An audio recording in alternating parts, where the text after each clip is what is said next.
Fellas, one of the biggest rivalries in the UFC these days is Australia versus Dagestan. We've seen this with Makhachev and Volkanovski twice. We've now seen it this weekend with JDM and Makhachev. We've seen it with Whittaker and Aliskerov. We've even seen spin-offs like Quill and Southgate versus the Minority. So I'm going to be building a realistic Australia versus Dagestan card, a realistic pay-per-view card of purely just Australians versus Dagestani fighters on a card.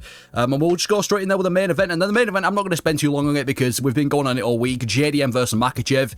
It is the biggest Dagestan versus Australia fight yet. It is a super fight in the UFC again.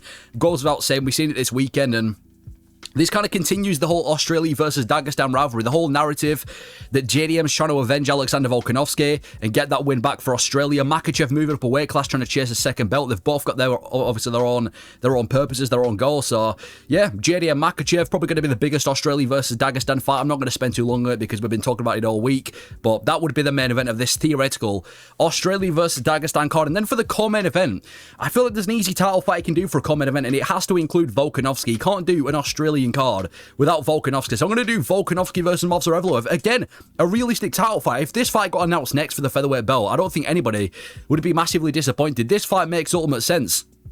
Again, the whole theme of Dagestan versus Australia. Evloev's the number one contender. He has been crazy inactive. He hasn't fought since UFC 310 in December.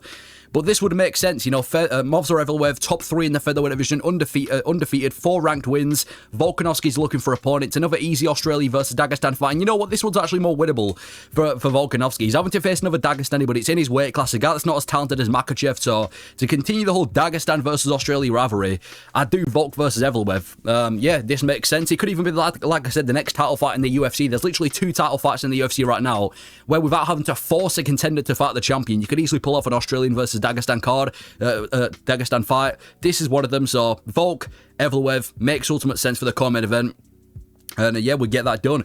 I'd definitely favour Volkanovski to win, but on paper, it is a pretty 50-50 fight because you've got Volkanovski who's obviously coming towards the end of his career, not washed because he's still the champion, but coming towards the end of his career. And you've got Evloev who, like I said, is this undefeated Dagestani wrestler, not as talented as Makhachev, but still has the tools. So Evloev, Volkanovski, easy co-main event. And then I'm going to pull some out of the hat trick for the featured fight. I'm going to do Dan Hooker versus Usman Nurmagomedov. Now I know Dan Hooker's from New Zealand, but I've included a couple of New Zealand fighters on this card. I'm still trying to keep it Australian heavy, but I'm including Dan Hooker. You know, Australia will count him as their own.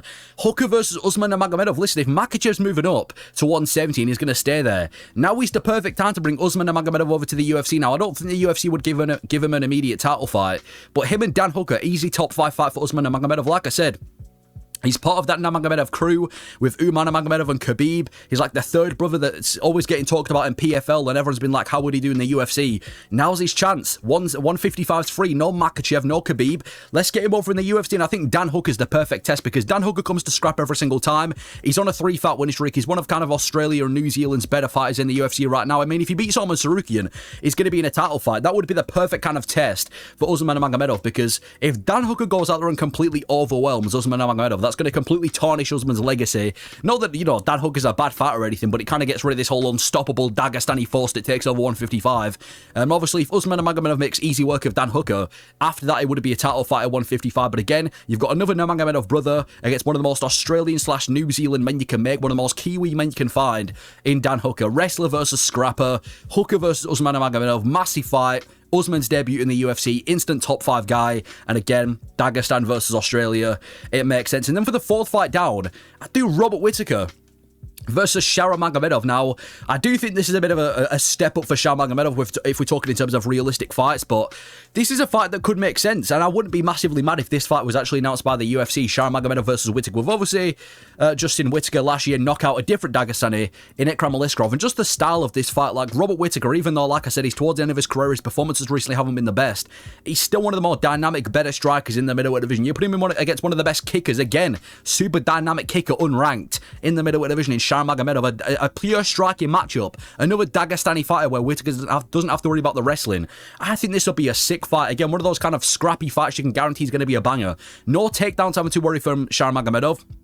Just a pure striking matchup. Whittaker's on a 2-fight losing streak. Magomedov just pulled off a win over Marc-Andre Barriault. Step up for Shara, step down for Whittaker. Again, Australia versus Dagestan, 2 strikers. Easy banger you can make in the middleweight division. I mean, we saw Shara get booked against Paulo Costa, and that fight fell through, but even at this stage, Whittaker versus Shah Magomedov could be a fight that makes sense in the UFC, so easy fight to chuck on a Dagestan versus Australia card. And for the main card opener, I do Steve Versek versus Tagir Ulanbekov. I mean, they're literally right next to each other in the rankings. Again, another fight that could realistically make sense. I mean, Steve Versek's number 11, Tagir Ulanbekov's number 12. A striker, a boxer from Australia versus a grappler from Dagestan. Classic Dagestan-Australia striker-grappler matchup. And again, I mean, Steve Versek was rallied behind by Australia after he had that fight with Pantoja. He's not now, I'd say, one of Australia's better fighters, one of the more favourite fighters. And obviously, Tagir Ulanbekov trains with Khabib, trains with Makhachev. He's part of that whole crew. And it's a fairly winnable fight for both. I'd probably favour Steve Versek to win this one because I don't think Tagir Ulanbekov's very good compared to the rest of the Dagestani fighters, but like I said, they're right next to each other in the rankings. It makes sense. This fight could be booked, like, realistically in the UFC nowadays as well. So for the main card, 2 ranked flyweights, Usyk, Ulanbekov. And then for the prelim headliner, I'm going to do Quillan Salkild, the minority killer, against one of the biggest stars that has never fought in the UFC, John Pork. Obviously, Quillan Salkild is on a 3-fight winning streak, so maybe this is a bit unrealistic, but this would be such a fucking banger. And this is one of the, again, the better Australia versus Dagestan fights you can make, because you've got Quillan Salkild, who's been killing it in the UFC, knocked out Anshul Jubilee in 12 seconds, dominated Yanal Ashmouz, just absolutely flatlined Nasrat Haqparast. He's probably Australia's best prospect, and he's one of the best prospects at 155. Great kickboxer with good wrestling, and you put him in against this striker from Makhachev's crew, this guy with a ton of hype, John Pork, great kickboxing, undefeated, come from the contender series, ton of hype around him. This would be a massive fight, man. And again, it's pretty 50-50. I'd have to go with Salkild because he's 3-0 in the UFC, and he's looked good doing it. But with the hype that John Pork's got right now, the fact that he's got that Makhachev team behind him, and he looks slick on the contender series, this would be such a banger, man. Instant fight of the night. 2 classic kickboxers, 2 dangerous kickboxers, 2 guys that throw it out there. Dagestan versus Australia. Again, a pure striking matchup. This fight would be generational. Again, I'm not saying it, it necessarily makes sense because Salkild's on a 3-fight winning streak. Why would he fight down? But Salkild versus John Pork to headline the prelims, even if this was bumped up to the main card instead of Steve Versek versus Ulanbekov, I wouldn't mind. So, John Pork, Quillan Salkild, big step up for John Pork, but for the hype that he's got and for the team that he's got, I don't think that would be an astronomical step up. So, Salkild, Pork, easy fight to make, fucking banger, easy, one of the best Dagestan versus Australia fights you can make. Moving down, Tuivasa versus Gaziev, the battle of the blobs. Yeah, we've got a blob in the heavyweight division from Dagestan, we've got a blob in the heavyweight division from Australia. Let's stick them together and see what we can make out of it. I'm not sure this one's necessarily got fight of the night written all over it, but if you're doing an Australian heavy card, you've got to bring Tuivasa back. He's been out since August of 2024, and even though he's on a 5-fight losing streak, it would be good to see Tuivasa go out there and starch another heavyweight. And again, one of the more memed heavyweights out there, Shamil Gaziev, he's been inactive as well. He hasn't fought since January. He's going to be fighting next week. But again, one of the heavier hitters, I'd say, out of all the blobs. Good, well-rounded guy. I think they could make a scrap out of this. I'd probably lean towards Shamil Gaziev winning this. I could see him kind of smothering Tuivasa against the cage, taking him down and controlling him. But if Tuivasa could clock him, fair enough. It's one of those heavyweight fights where anything could happen. You don't really know what's going to happen, but you've got a fat Dagestan from a fat heavyweight from Dagestan, fat heavyweight from Australia. They're both in the top 15. They're both between that 10 to 15 area. It makes sense. Tuivasa, Gaziev, chuck that on the card as well. Moving down the prelims, Cody Haddon versus Said Nurmagomedov. Again, a fight that could realistically take place, and I don't think anyone would really bat an eye if this was going to take place. Cody Haddon was supposed to be on this weekend's card, and then he just pulled out, but I think him and Nurmagomedov make sense. Cody Haddon, since the contender series, he won his UFC debut. Said Nurmagomedov's lost 3 of his last 4, with his only win being over Muin Gafurov. He's in a bit of a bad career spot, so if we talk in terms of careers, this fight does make sense, and what I like about this is they've both got a similar style. Both reckless strikers with a good submission game. I've said this before, Cody Haddon kind of reminds me of like a long-lost Diaz brother. Great offensive boxing, good jiu-jitsu, very well-rounded guy who comes to scrap, and that's kind of Said Nurmagomedov as well. He's got one of the best Darce chokes, one of the best guillotine chokes when he's able to find great submission ability, and also has this really good kind of blitz kickboxing style on the feet. I think they're both very well-rounded. You could pick them both to win by sub, you could pick them both to win by knockout, you could pick them both to have a scrap across 15 minutes. Haddon, Nurmagomedov, again, Dagestan versus Australia. It makes ultimate sense. And then to kick off the prelims, Cam Rawston versus Ikram Aliska. Aliskerov. This would be a banger of a fight as well. I guarantee he wouldn't go the distance. I mean, Cam Ralston, most of his wins are by finish. A lot of submissions, a couple of knockouts. Got a knockout in his debut. Ikram Aliskerov, same thing. Very well-rounded guy. Sambo champion. Good submission ability. Great knockout ability. They're both just very evenly matched. You know, Cam Ralston came in his UFC debut a couple of months back on the Perth card, or the Australian card in Melbourne, I think it was. Slept his opponent pretty easily. Ikram Aliskerov, probably one of the better unranked middleweights from Dagestan. Obviously got knocked out by Chimaev and Whitaker, but apart from that, he's kind of been going through everybody. Good striker, good grappling. I'd favour Ikram to win this fight, especially for your second fight in the UFC for Cam Ralston. But Cam Ralston could be, you know, this new force to be reckoned with in the middleweight division. I think he's only lost once or twice professionally. He might even be undefeated. I haven't checked his record, but he's only lost a couple of times.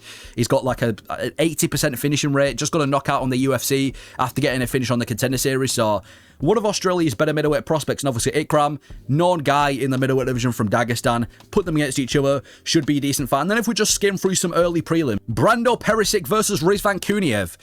Brando Perisic debuted on that Australia card as well, and he knocked Elisha Ellison out in about 50 seconds. I think every single one of his wins are by finish. He's probably like this new generation of Taito Ivaza. He's not going to go too far, but he's powerful and dangerous as fuck. And Rizvan Kuniev, he's part of that Khabib and Makhachev crew. He beat head for head in PFL. He came over to the UFC, had a really close fight with Curtis Blades. He's probably one of the better Dagestani heavyweights out there right now. So you put them against each other, throw down scrappy Australian against a Dagestani guy, Rizvan Kuniev. Two guys who are borderline top, maybe not borderline top 15, but you know, just two guys in the heavyweight division. Australia, Dagestan, makes sense. I'd also chuck Jake Matthews versus Muslim Salikov. Jake Matthews is, I mean, he's not killing it in the UFC. He did just get finished by Magny, but he's you know, he's a decent Australian fighter. Never going to be in the top 15. Good enough to kind of maintain his position in the UFC. Well-rounded guy. Bit of a veteran nowadays. And same for Muslim Salikov. Never going to be in the top 15, but he's good enough to maintain his position. He just got knocked out cold by Euros Medic, but he's still probably one of the better Dagestani strikers out there. King of Kung Fu. This would be a pretty interesting matchup. I think on the feet, he could be very... I don't even know who I'd pick. I could see Matthews riding out and getting a decision win. I could see Salikov knocking him out. It's a fairly evenly matched fight. You've got two veterans, one from Australia, one from Dagestan. Matthews versus Salikov, chuck that on the card. I'd also do Jacob Malkoun versus Baisango Susakayev. Now, Jacob Malkoun has been, I think, one of the first men to knock his opponent out by his opponent shooting a takedown. His opponent shot a takedown. Malkoun didn't even counter, and he was able to knock out Petrosky. And he's been out since, I think, early 2024. He's been out for so long. Super inactive. And Baisango Susakayev is going to be on this weekend's card. He trains with Chimaev. I think he's from Dagestan or that regional area anyway. He won on the Contender Series by finish in August, and about 5 days later he competed on the UFC 319, won by finish again. So I think this is quite a decent step up for Susakayev. A comeback for Jacob Malkoun, Australia versus Dagestan, or at least Russia. Makes sense. I'd also do Navajo Sterling versus Magomed Gadzhizulov. Now this is a pretty low level fight in the light heavyweight division. You've got the New Zealander in Navajo Sterling versus Magomed Gadzhizulov again. Two low level guys. Gadzhizulov I think was 2-1 in the UFC. I think he trains with that kind of Dagestan crew. He's got good striking, decent wrestling, doesn't really look like he's going to be anything big. And Navajo Sterling, I think he's 3-0 in the UFC, even though all three of his wins haven't been impressive. So I think you chuck it on the card. Sterling, Gadzhizulov, New Zealand versus Dagestan in the light heavyweight division. It makes sense. But that would be a realistic Australia versus Dagestan card that I put together. Let me know your thoughts on this card. And like I said, I think this is pretty realistic. I've not just put together a bunch of fights that don't make sense. I think nearly every single one of these fights on the UFC could go down and could be realistic. So let me know your thoughts on this card. Who's going to win the rivalry this weekend? Thank you for watching.